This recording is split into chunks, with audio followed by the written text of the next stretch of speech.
Hey everybody, and welcome back. Today, we are pulling back the curtain on how Washington's most powerful people wind down after dark. If you're ready for a look at what happens when the cameras are off, make sure you hit that subscribe button, because this is going to be a wild one. So, you ever just wonder what they do? After a long day of press conferences, spinning stories, and dodging questions, how do these political operators actually, decompress? Well, one publication took a shot at imagining just that.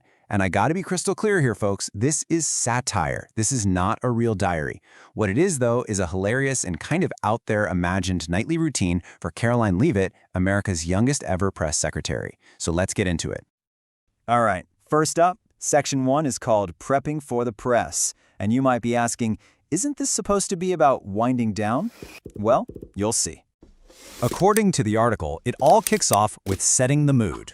That means slipping into some Ivanka-branded pajamas, doing a full skincare routine because you can't look ashen in public, and then lighting a very special candle. The scent, printer toner, and freshly signed non-disclosure agreements. Of course. And then things get a little weirder. The piece says she sips on warm raw milk and then whispers all the secrets of the day to a doll named Deep Throat. And to cap it off, she leaves a little note for her husband about maybe developing some land in Yellowstone. Just casual pillow talk. Okay, moving on to Section 2, rehearsing the spin. Yeah, the workday is never really over, is it? So get this mental image. The article describes her literally taping marks for a podium on her floor, stepping up to them, and just rehearsing her half smile and her chin tilt in the glow of a ring light. It's all about nailing the performance. So how do you perfect that press secretary cadence? Well, the satire says she plays a clip of former press secretary Jen Psaki on a loop, just mimicking those go-to phrases. We've been very clear. And the classic, I'll refer you to the Department of, until it's second nature. Now finally, it's time to really relax.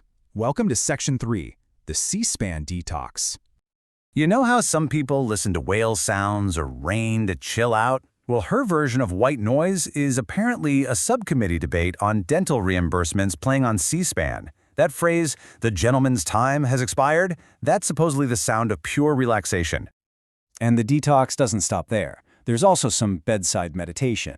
The technique, as described, is pretty simple. You inhale and you think, that is fake news. You exhale and you think, this is Biden's fault. And you just repeat. And by the bed, there aren't one or two phones charging, but three, each with a very descriptive label.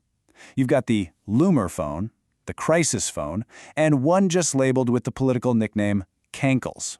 You got to be ready for anything, I guess. The final act before even trying to sleep? According to the article, she places a hand on a binder labeled Project 2025, which is a real policy playbook from conservative groups, and repeats an affirmation: the golden age of America has begun. And at last, how do you finally drift off to sleep? Well, forget counting sheep. It's time for Section 4, counting districts.